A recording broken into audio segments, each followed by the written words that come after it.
Welcome to another episode of the Part 145 ESA training from Phoenix Way Academy. Hi, I'm Sarah. Hi, and I'm Sam.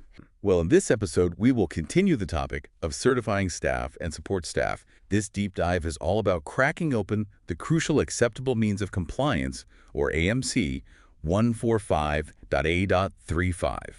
Our mission, to help you understand how aviation organizations go beyond just, a license, ensuring their staff are truly competent and authorized for those critical maintenance tasks. Ultimately, it's about underpinning the safety and efficiency that are, paramount in our industry. Exactly. And we're going to take you through it clause by clause, really uncovering the deep nuances of competency assessment and the continuous cycle of recurrent training and the specific rules for different license holders, too. We'll make sure to integrate real-world scenarios just to ensure these vital regulations truly stick with you. Okay, good plan. So let's jump right into AMC 145.A.35A, certifying staff and support staff. Where does it start? Right. The regulation starts by stating, I'll read it here, holding a Part 66 license with the relevant type group rating or a national qualification in the case of components does not mean by itself that the holder is qualified to be authorized as certifying staff and/or support staff. And it continues. The organization is responsible for assessing the competency of the holder for the scope of the maintenance to be authorized. That's quite a strong opening, isn't it? It immediately sets the stage. A Part 66 license, while, yes, absolutely essential, it's just the baseline, the foundation. The real responsibility, the ownership for ensuring someone is truly ready for their specific job. That sits with the Part 145 organizations. Like, you might have a driving license, sure, but if you're driving a specialized truck for a company, they still need to check you can handle that truck on their routes, right? Precisely. It puts the onus squarely on the Part 145 organization. Think about a mechanic, maybe fresh out of training, with a brand new Airbus A320 type rating. Great start. But their employer, the Part 145 org, must rigorously assess if they really grasp the specific configuration of the A320s that airline operates, including any custom mods or unique systems they might have. It's about tailoring that general knowledge. Makes sense. Yeah. And the text goes on to clarify that, doesn't it? What does it say about understanding? It does. It says, the sentence, the organization shall ensure that certifying staff and support staff have an adequate understanding of the relevant aircraft and/or components to be maintained, together with the associated organization procedures, means that the person has received training and has been successfully assessed on the type of aircraft or component, the differences on the particular model variant, and the particular configuration. So it's demanding real precision here, not just general knowledge. It's the difference between knowing about, say, jet engines generally and knowing how to troubleshoot a specific issue on a Pratt & Whitney PW4000 on their Boeing 747 with that specific service bulletin applied. It really demands tailored knowledge for the exact thing you're working on. Exactly. And the regulation gets even more specific about what makes up this competency. It says, the organization should specifically ensure that the individual competencies have been established with regard to relevant knowledge, skills, and experience in the product type and configuration to be maintained, taking into account the differences between the generic aircraft type rating training that the person received and the specific configuration of the aircraft to be maintained. That's key. And also, appropriate attitude towards safety and observance of procedures, end quote. And finally, knowledge of the associated organization and operator procedures, i.e. handling and identification of components, MEL use, technical log use, independent checks, etc. Okay, that appropriate attitude towards safety point is really interesting. It is, isn't it? It's not just about technical chops. It's a clear recognition that mindset matters. A technician's diligence, their approach to following procedures, it's just as critical as their hands-on skill. A brilliant but maybe careless tech is still a risk. Absolutely. And understanding those internal procedures like minimum equipment list or MLL usage or how their technical log works, that's vital. Generic training won't cover those company specifics. That's a crucial distinction. You could have someone technically brilliant, maybe great at fixing engines, but if they don't follow the company's exact procedure for handling components, or they mess up the tech log entries, well, that could lead straight to safety issues. The organization has to ensure the how and the why are understood, including, like you said, strict adherence to their own MLL procedures. Right. Competence is the whole picture. And what about those special tasks mentioned? Yes. The regulation addresses that too.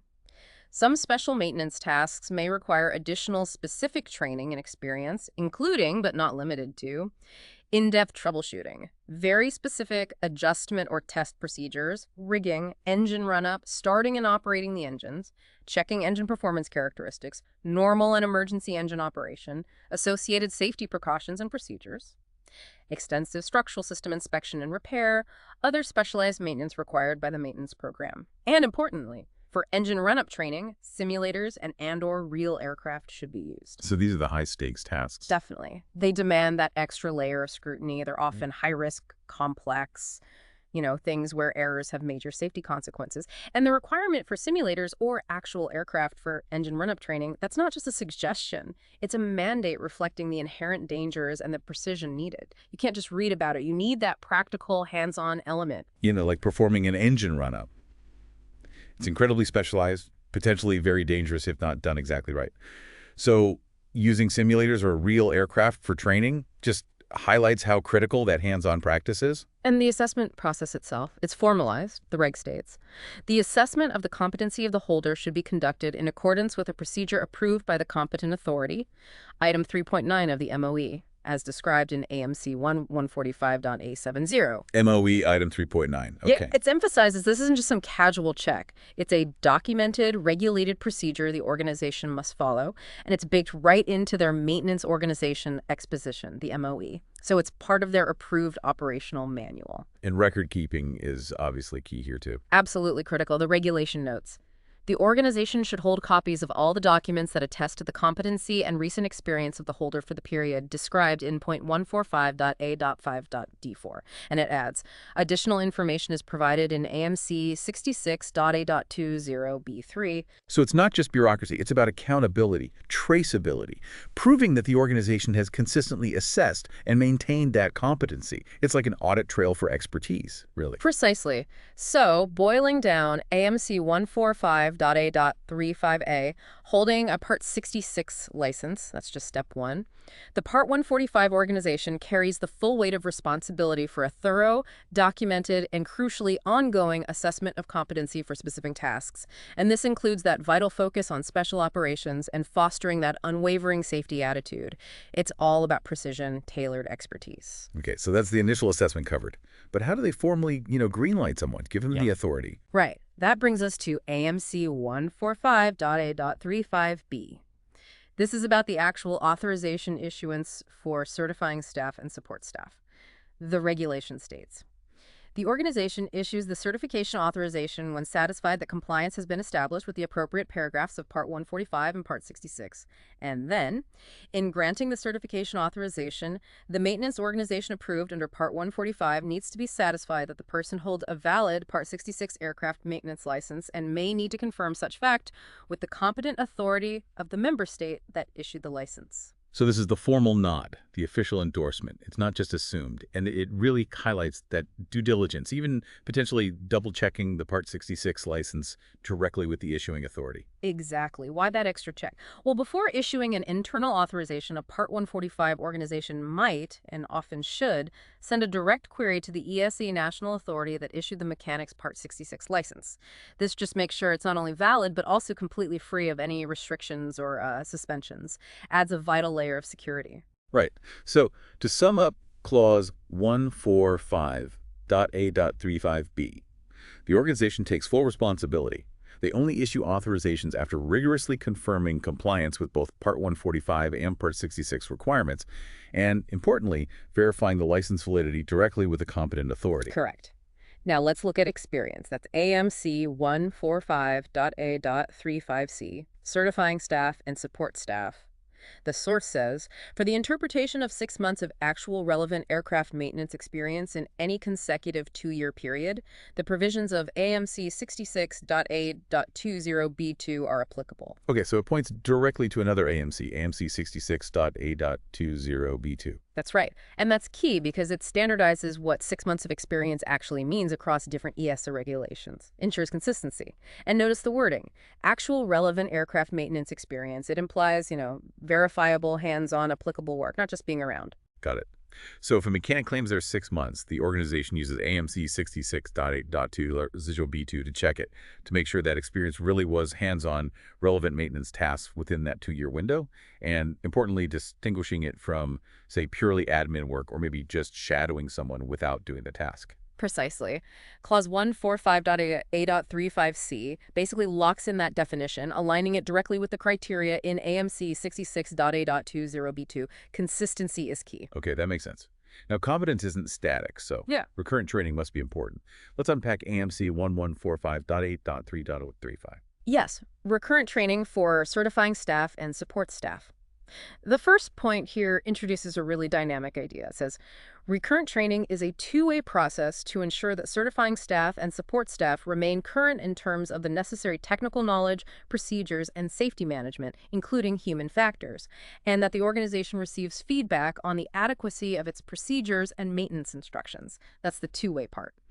Due to the interactive nature of this training, consideration should be given to involving the compliance monitoring staff and the key safety management personnel in this training to provide a consistent presence and facilitate feedback. Oh, There should be a procedure to ensure that feedback is formally reported by the trainers through the internal safety reporting scheme to initiate action where necessary. wow. Okay.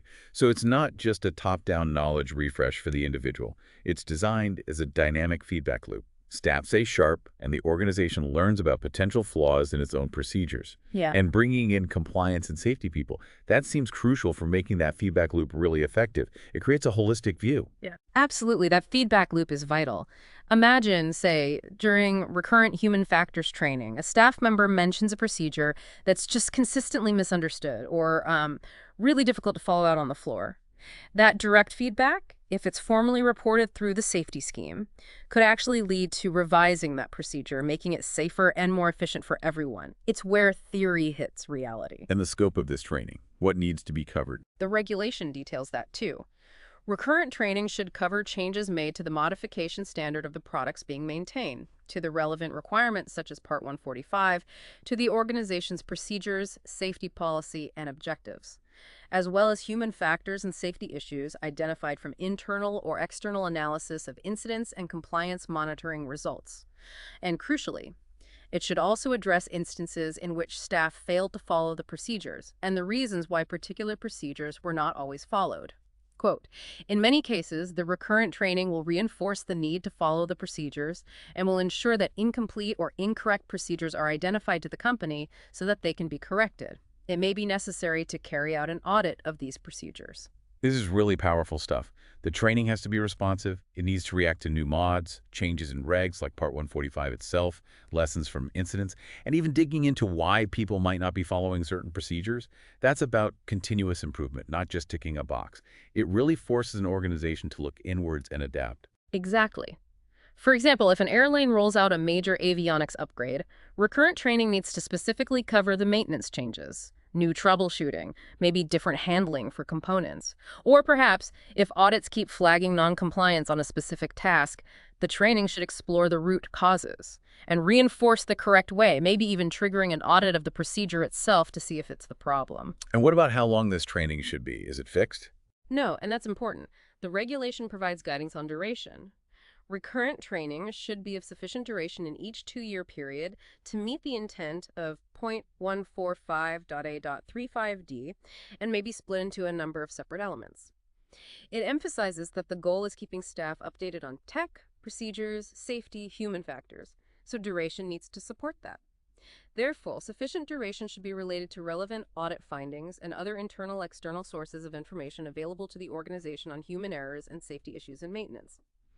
So, this means that in the case of an organization that maintains aircraft with limited relevant audit findings, hazards, and related safety risks identified, recurrent training could be limited to days rather than weeks. Whereas in the case of a similar organization with a number of relevant audit findings, hazards, and related safety risks identified, such a training may take several weeks. It scales down for components too. For an organization that maintains aircraft components, the duration would follow the same philosophy but should be scaled down.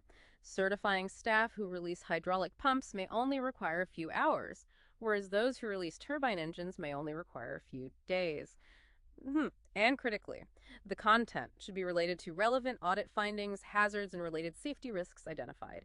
It is recommended that such training is reviewed at least once in every 24-month period. Okay, so it's a risk-based approach, not one size fits all. Precisely. If an organization has a solid safety record, few audit issues, their recurrent training might be shorter, more focused.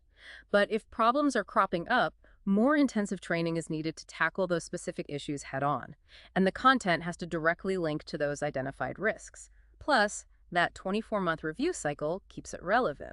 That makes practical sense. A small component shop might just need a few hours every 2 years on new techniques for their specific parts.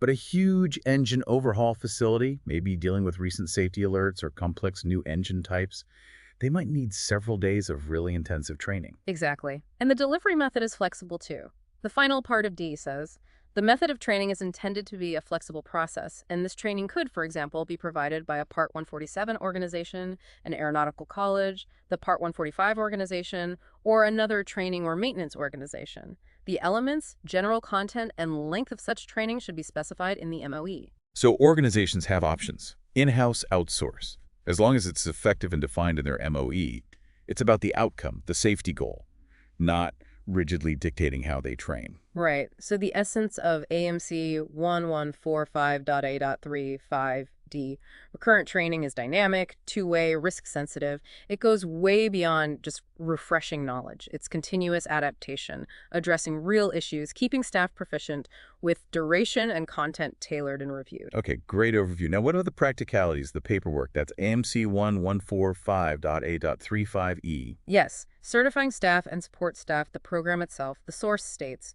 the program for recurrent training should list all certifying staff and support staff and when the training will take place, the elements of such a training, and an indication that it was carried out on time as planned. Such information should subsequently be transferred to the certifying staff and to the support staff records as required by point 145.A.5D. So this is all about the practical side planning and record keeping, having a clear plan, tracking who needs what training when, and then rigorously documenting that it actually happened. Vital for audits. Absolutely. An organization would typically use a detailed training matrix or maybe a database, tracking every staff member, their scheduled training topics, the completion dates, confirmation it was delivered, and then all that information gets formally logged in their individual staff records, meticulously. So AMC 1145.A.35E just underscores that administrative necessity. You need a detailed program listing staff, schedules, elements, completion, all recorded properly according to 145.A.5.D3. Correct. Next up, AMC 1145.A.35F. This deals with assessing prospective staff, the source says. As stated in point 145.A.35F, except where any of the unforeseen cases of point 145.A.300 applies, all prospective certifying staff and support staff should be assessed for their competency related to their intended duties. Said assessment should be conducted in accordance with AMC 1, 2, 3, 4, and 5 to point 145.A.30E as applicable.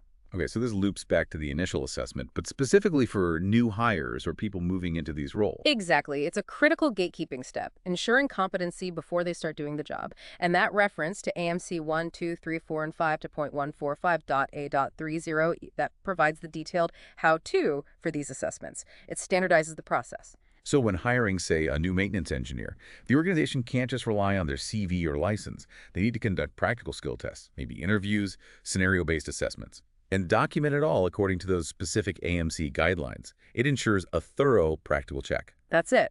AMC 1145.A.35F mandates that rigorous documented competency assessment for all prospective staff guided by those specific AMCs.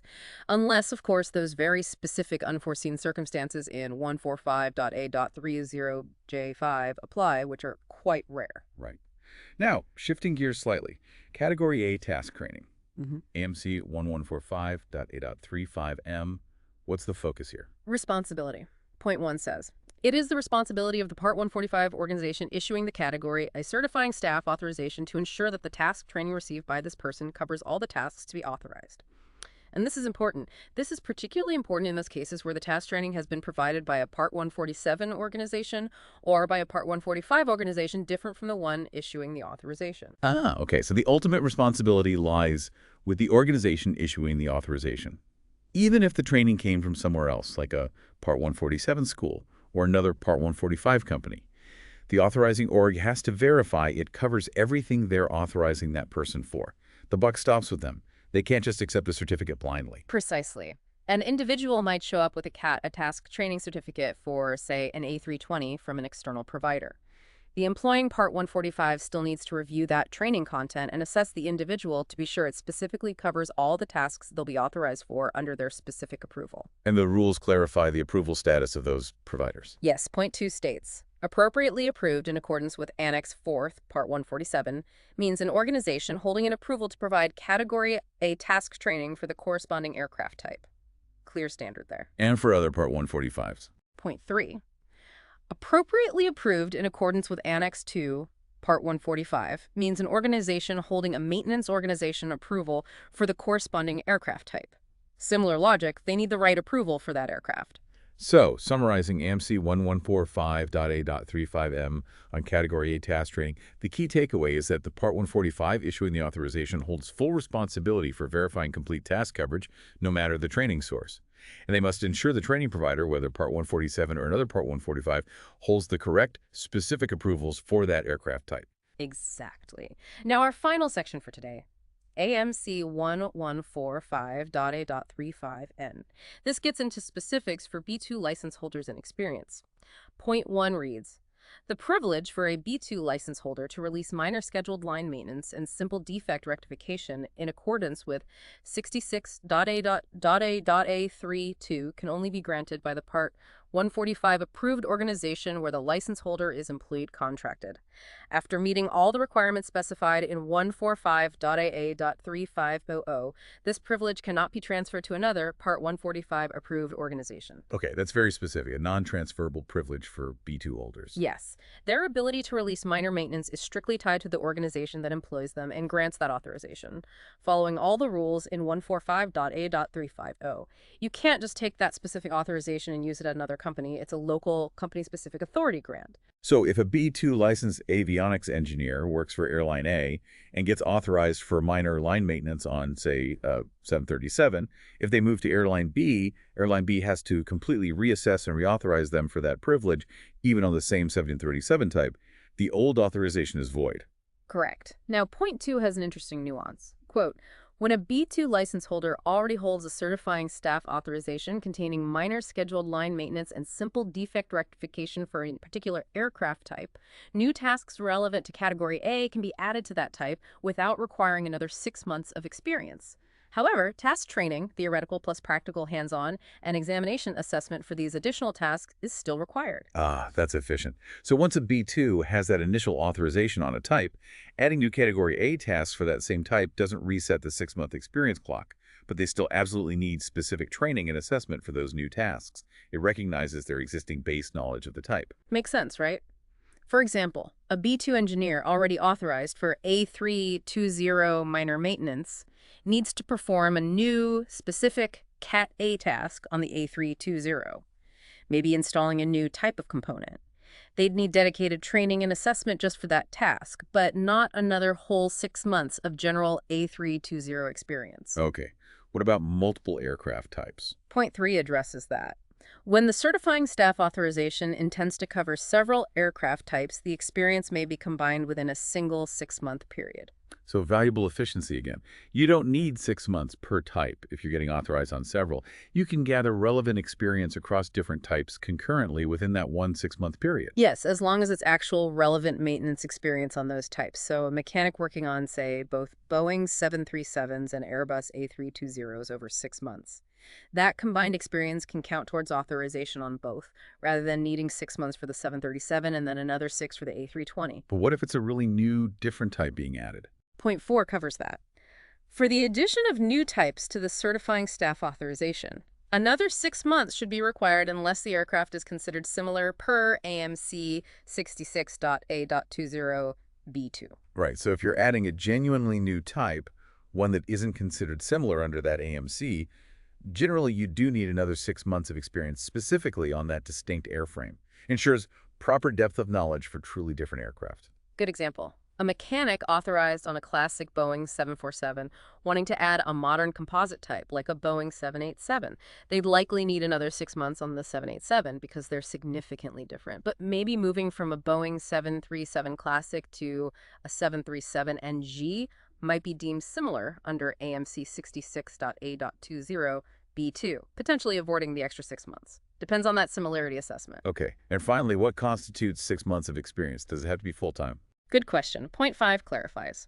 The term 6 months of experience may include full-time employment or part-time employment. The important aspect is that the person has been involved during a period of 6 months, not necessarily every day, in those tasks which are going to be part of the authorization. So it's practical, not necessarily continuous 9 to 5 work for 6 solid months. It's about being actively involved in the relevant tasks over that 6-month time frame, whether full-time or part-time. Quality of involvement and engagement with the tasks matters more than just the raw number of hours clocked. Exactly. So let's recap AMC 145.A.35N. B2 holders have those specific non-transferable privileges for minor maintenance. Adding Cat A tasks to an existing type authorization needs specific training, but not extra general experience. Adding genuinely new types usually requires another 6 months experience unless they're similar. And that experience can be combined across types and includes flexible part-time involvement focused on task engagement. Fantastic. So pulling this all together, what did this whole deep dive into AMC 145.A.35 really tell us about certifying and support staff? It seems abundantly clear that just holding a license isn't nearly enough. True authorization hinges on the organization's rigorous, continuous assessment of competency. And that includes not just skills, but attitude and adherence to procedures too. Recurrent training isn't just a refresher. It's this dynamic, risk-based process that feeds back into making the whole organization better.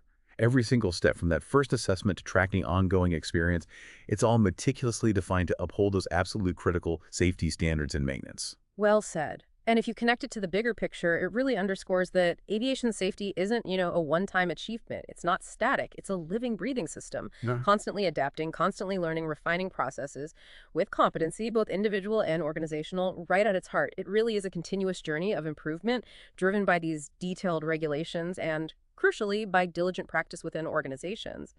A great point to end on. So in the next deep dive, we'll cover the 145.A.37 Airworthiness Review staff. And don't forget to follow us on social media under the name Phoenix Way Academy. Thanks for listening. Stay safe and stay informed.